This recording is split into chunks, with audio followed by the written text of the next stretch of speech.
Good to be here again.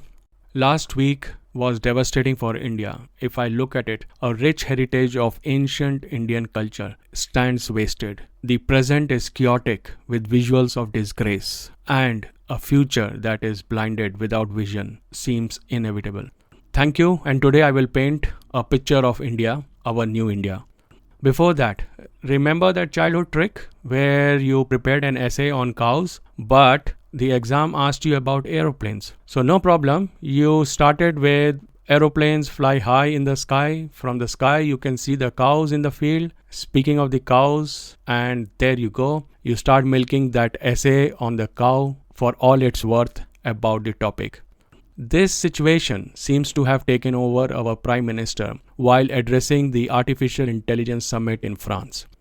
I was listening to this speech, and if I had the authority, I would have fired his speech writers and his advisors on artificial intelligence, AI.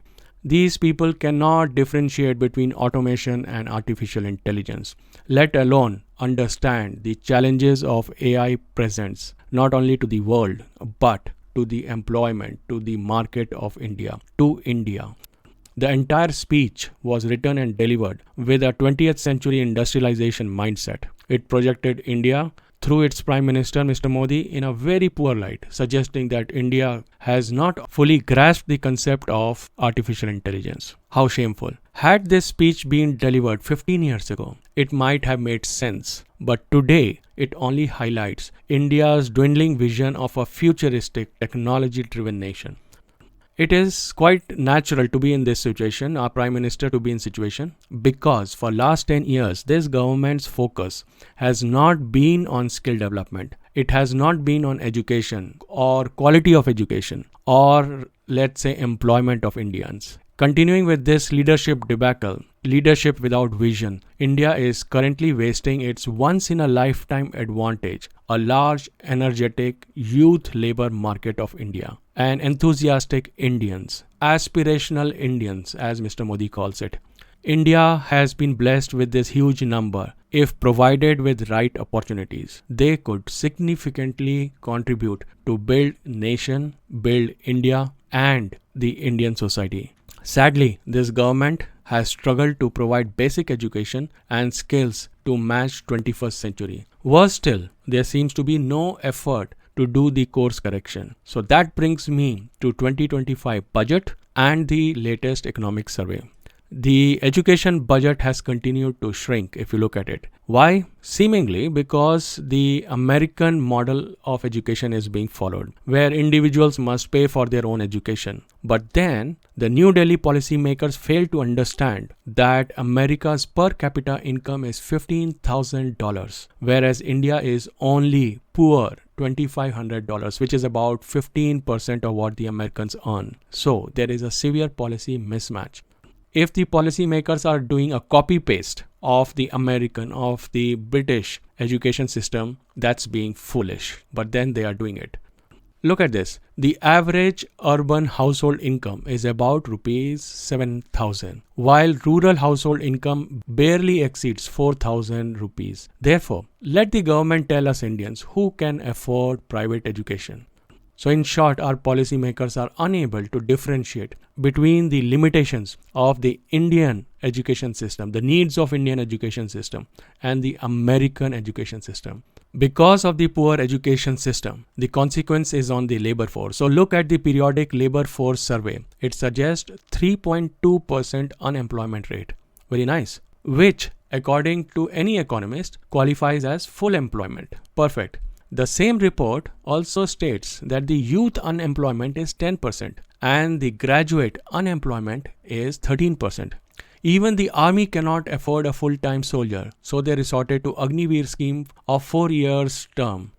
All this put together, look at it. This is a textbook case of window dressing, only denying the reality.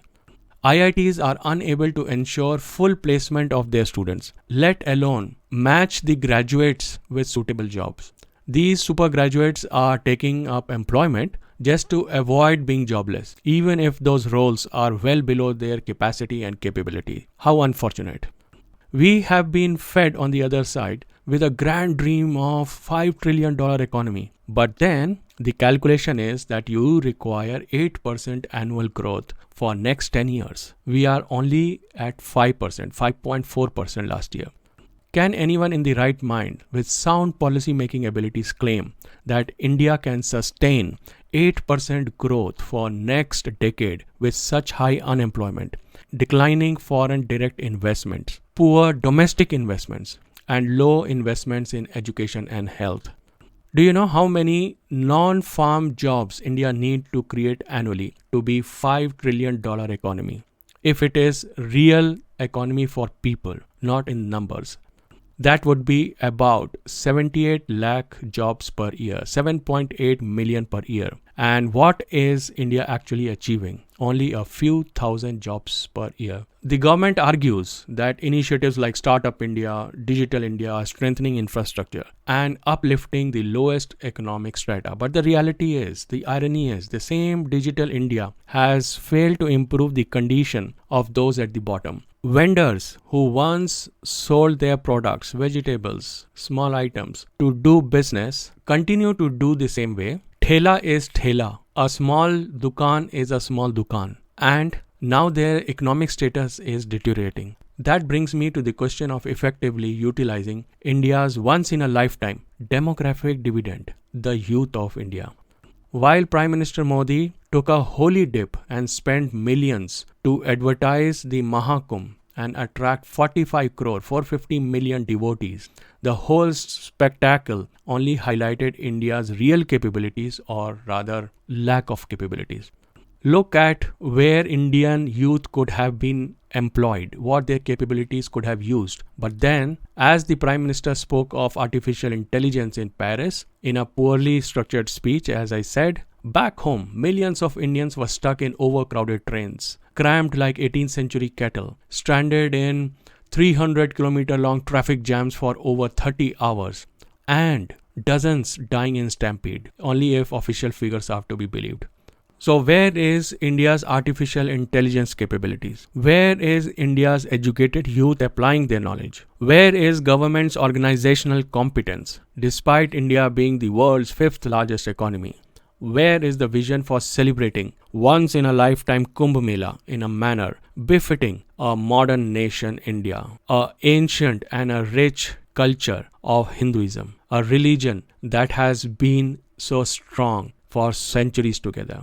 No wonder the aspirational Indians, they are either leaving the country legally or illegally, or if they remain so, are getting caught in the whirlpool of nationalism, digging up Hindu culture, trying to discover Hindu culture beneath the mosques, or becoming influencers who ironically contribute to the very Indian culture, the very Sanatan Dharma that this government is fighting for. And surprise, all under the guise of freedom of speech, for which they were rewarded the best national content creator by our leader Mr. Modi. How paradoxical. To sum it all, this government neither has the philosophy nor the rational policy. This government neither has the rational policy nor the ability to govern them effectively. 58% of women are anemic and 28% of children, the future of this country, are stunted. Yet the government continues to slash budget for health and education. Not in this budget. Look at last 3-4 budgets. Please read the finance bill of 2025 and the economic survey of previous years. But for those dreaming of Vishwaguru and Viksit Bharat, they fail to realize that we are already living through nightmare of economic decline and social chaos. We often talk about startup and innovation-driven economy, but let's look at the statistics on research and development. Few episodes earlier I had said research and development and the Indian attitude is the real enemy of India. So look at this. While China spends $500 billion on research and development every year, India spends only 10% of that. China operates approximately 3,600 high-speed trains daily, and they connect 550 cities across 33 provinces in the country. The high-speed rail network spans 40,000 kilometers, and the fleet also has 4,000 Fuxing Ho high-speed train set. How many does India have, and how many has it built for last 10 years? China has already developed AI platform called DeepSeek at a fraction of cost incurred by GPT and the others, while India is still dreaming about creating one. Here's an interesting observation how government envisions Indian youth. Indians develop software for foreign companies, which run on the foreign hardware platforms like iPhone, Airbus, Boeing, Microsoft computers, Google Android tablets, phones, mobile phones. That software and hardware then comes back to India as a product. And we all pay to that foreign company for using our developed software. Probably we do not even have intellectual property rights on that software. In short, we are paying those foreign companies for our own creation. This is the nature of our economics in 21st century. And when you put all this together, there are hardships and challenges that India is facing. Read the 2025 budget and the economic survey. Examine the Modi government's various policy documents and you will find nothing substantial that addresses 21st century challenges. Meanwhile, billions of productive hours continue to be washed away in not so clean waters of Prayagraj. Kumbh and Kumbh Mela had been there for centuries together and has been respectfully symbol of divine faith and Hinduism. But in 2025, the same Mahakumbh has become a marketing gimmick for this government to promote not Hinduism, but a misleading concept of Hindutva, all at the cost of precious time, productivity and lives of us Indians. Why? I leave you with these facts and figures to reflect on the future of this country, the vision being presented to its youth, and the wisdom with which the government is running this nation, all with a question mark. Time to give a disclaimer. All this I've said is in the spirit of being a patriot, a patriotic, secular Indian, and not to hurt any religious sentiments. If it does, it was unintentional. So thank you for your patience and continued feedback. Stay informed and stay safe. See you again next week. Bye for now.